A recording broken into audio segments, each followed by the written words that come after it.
lovelies, and welcome back to the channel. Welcome to TLT episode 2. This is the second installment in the series. If you missed our last episode, click on the link in the cards up here. I will be sure to leave you a link there so you get to watch it and just follow through the conversation. As promised from last week, I promised that I was going to bring you someone to talk about a fairly new pathway that the UK government is looking to bring teachers into the UK, and for everything you need to know about that, we will be dissecting in today's video. All right, so our guest speaker for today is someone who's already in the UK, already has a QTS. You get to know what that is if you don't know what it means already. So without further delay, let's just get to meet our speaker for today. Hello guys, thank you Tola for having me here today. My name is Omowumi. I'm a licensed teacher from Nigeria, and I'm also a licensed teacher here in the UK. I have a YouTube channel as well whereby I talk about teaching abroad, tips, interview tips, and then reality of teaching abroad. And I also do lifestyle vlogs, so please check that out, and let's dive into the video. All right, you guys, so that is our speaker for today. Welcome, our lovely sister. This is someone that I know personally, so we're going to get into today's topic. Without further ado, what is it like? What has your experience been? Just as an icebreaker, what has your experience been working here in the UK as opposed to working in Nigeria as a teacher? Teaching in Nigeria and teaching in the UK is I would say it's quite different. It's way different in terms of teaching methods, in terms of curriculum, in terms of classroom management. Yes, it's way different. I would say some countries in Africa, I won't generalize because I've not been to all the countries in Africa. So I would say most countries in Africa are teacher-centered, whereby the teacher is the one talking, and we have less of student-centered. But here in the UK, we have more of student-centered, and we have more of interaction when it comes to teaching. Also, classroom management, it is way different. Back in Africa, our teachers use some mode of classroom management, which is not acceptable, which is illegal here. So classroom management as well is way different from what we have back home. I did education as a first degree, so fine, we did teaching practice and all that. We were taught teaching methods. But coming here, those teaching methods were not, I would say those teaching methods were not really in use back home, but here you have to use them because you have different students in your classroom. You have students with different learning capabilities. Exactly. And back home, I would say we usually, not even usually, we mix all students together, whereby you have the less ability, same class, we have the brilliant students, same class, and then you have the middle students in the same class. Here is not that way. They have different classes, and that is why here they are separated. You can have different classes of year 7, and the reason why we have that is because we have those that are less able. They call it another word here, not less able. In some schools it is used in terms of band A to D. The band A are the ones that have the high capability, then D is the lowest. Back home, everyone is together in the classroom, and then if you don't even know what the teacher is teaching you just because of your own ability, well, then you have to face the music, and it's not actually those students' fault. It's just because of their own ability. You can be in year 9, you can have 3 year 9 students in terms of classes, and they will do different assessments because their capability is different. There are some students, when it comes to their assessment, I will tell them to give the equation themselves, and there are some students whereby I have to give them the equation, not have to solve it, the question. So different capabilities, but this is different. Yeah, it's actually different. So we have lots of differences when it comes to teaching back home and teaching here. So what qualifications or certifications does one need to become a licensed teacher here in the UK? You should have a degree in education. Right. If you don't have a degree in education as your first degree, then you should have a PGCE, postgraduate certificate in education. After that, you should be a licensed teacher from your country. These steps will actually give you an edge over someone that doesn't have a degree in education, over someone having a license will give you an edge over someone that doesn't have a license, that has probably just a PGC, and then having QTS will also give you an edge over someone that has just a license from their country. So it's just like in stages.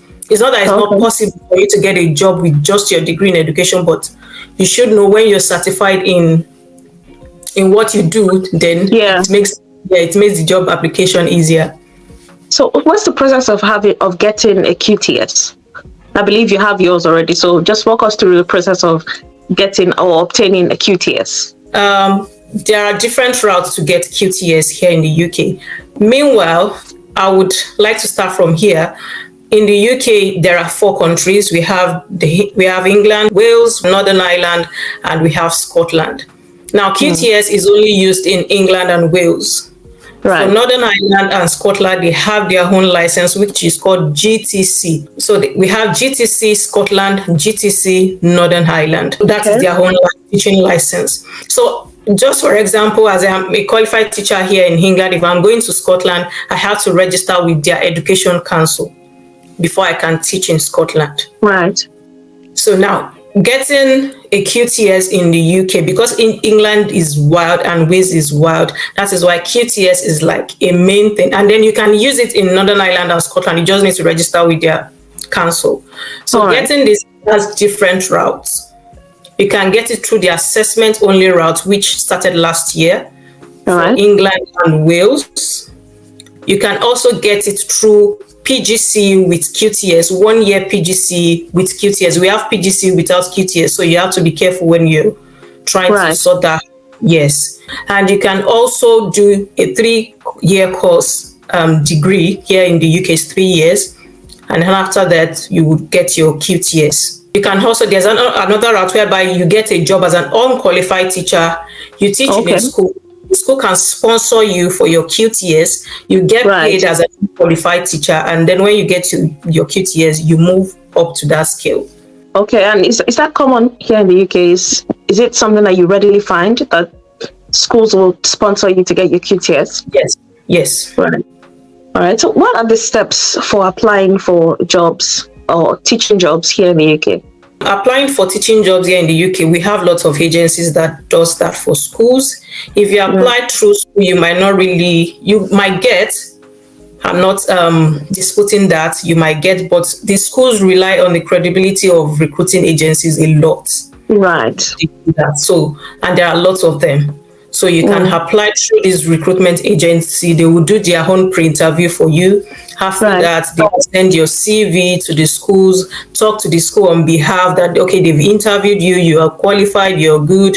And then the school will have to do their own interview, and then you can go ahead and do your demo teaching, and you can take it off from there. So as a prospective applicant, how can you make your CV or your application, how can you make it stand out?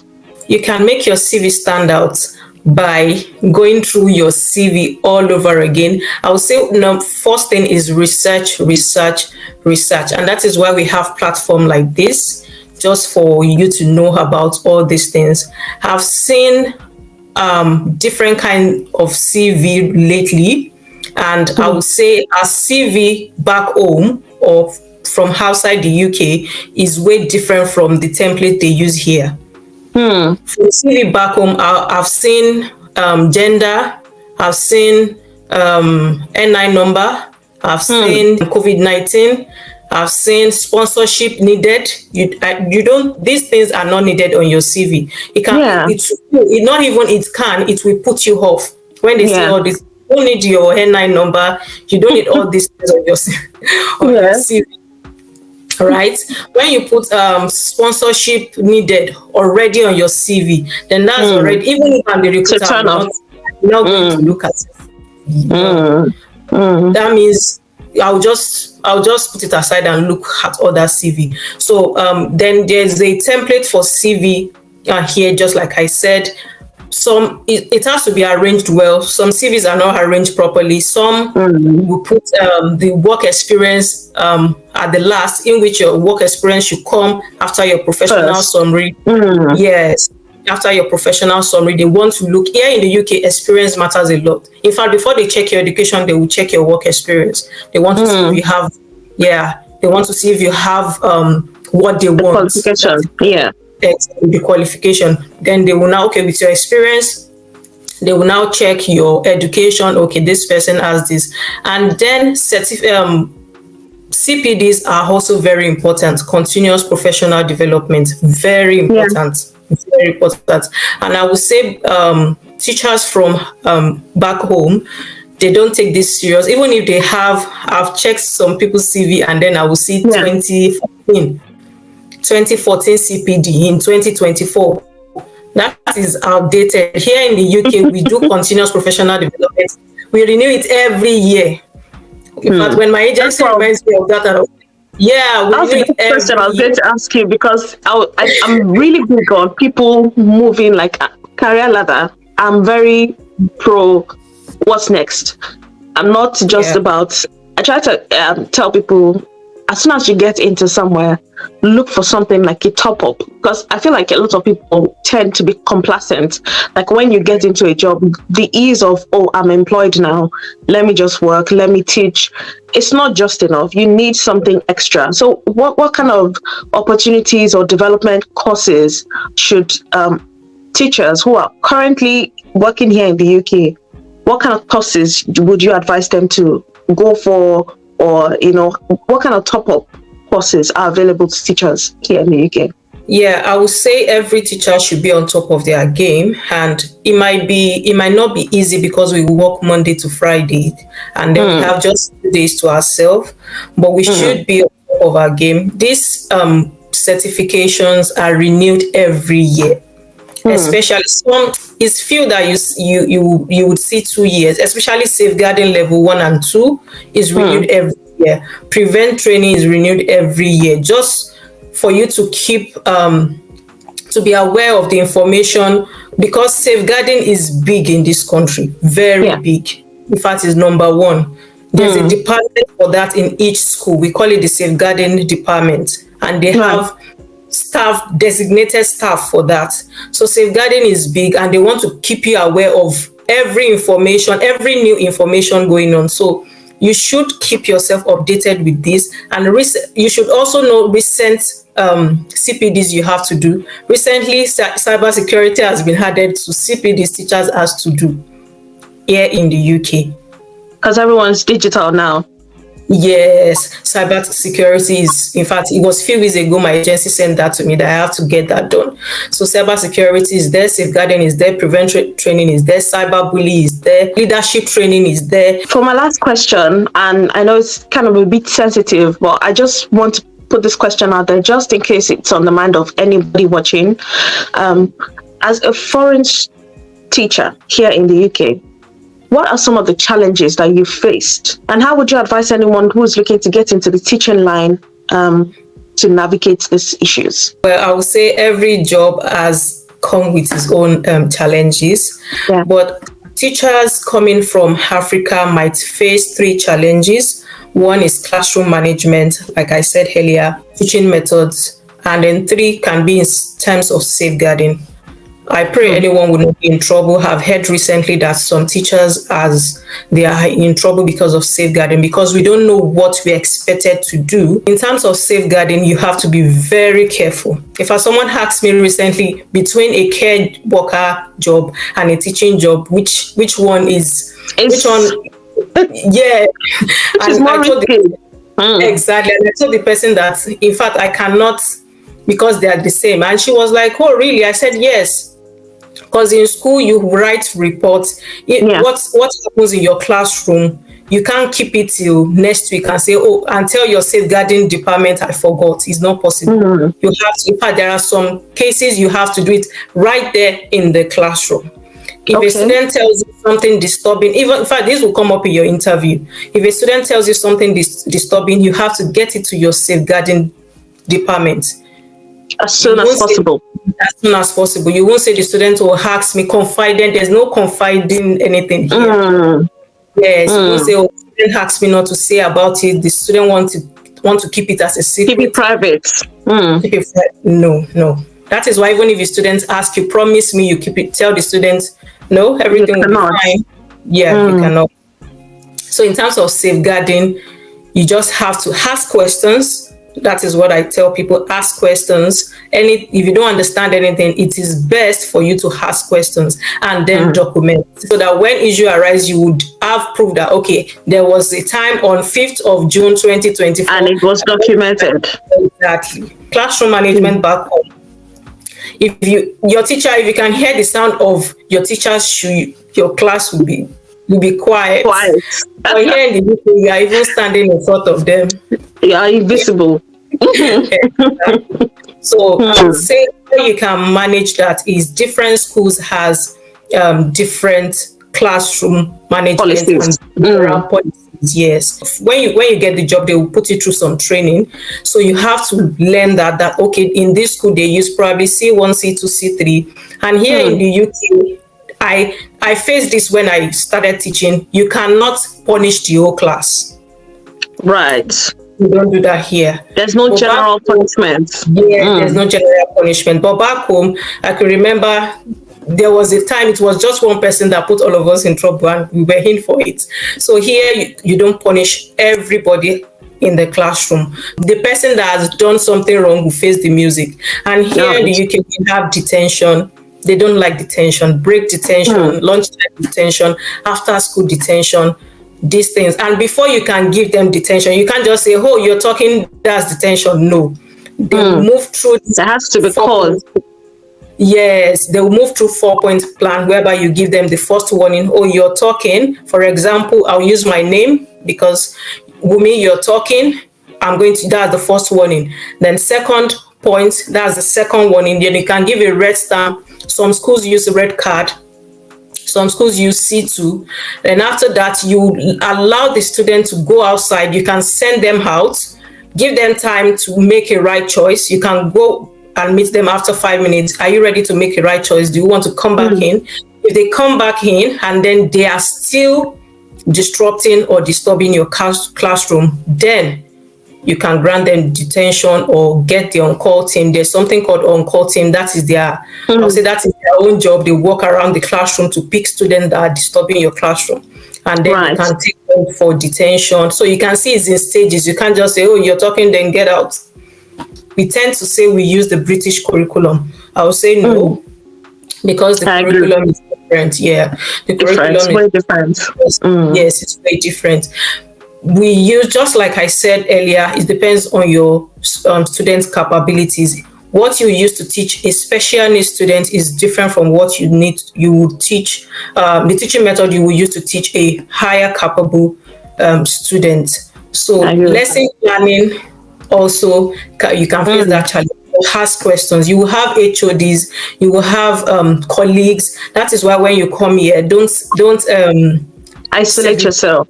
Isolate yourself. Talk with people. Tell them if you don't understand. I ask questions a lot.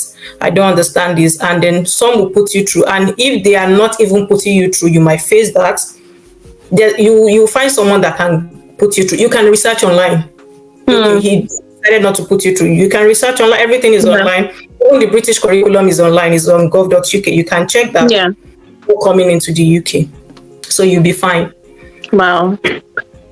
I feel like we haven't even scratched the surface when it comes to teaching in the UK, because I feel it's such an extensive topic that it's just inexhaustible.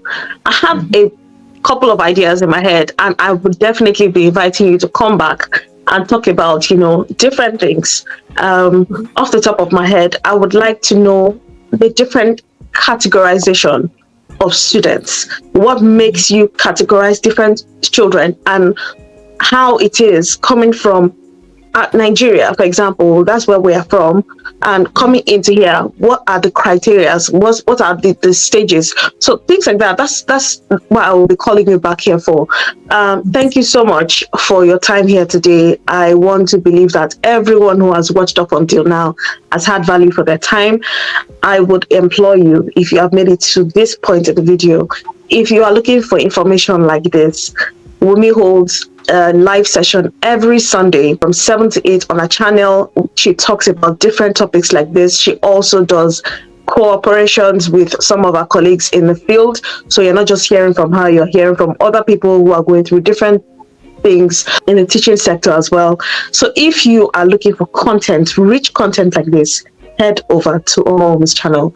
You will find value for your time there. I would want to believe that everyone who's looking to get into this line has taken one or two things away from the video.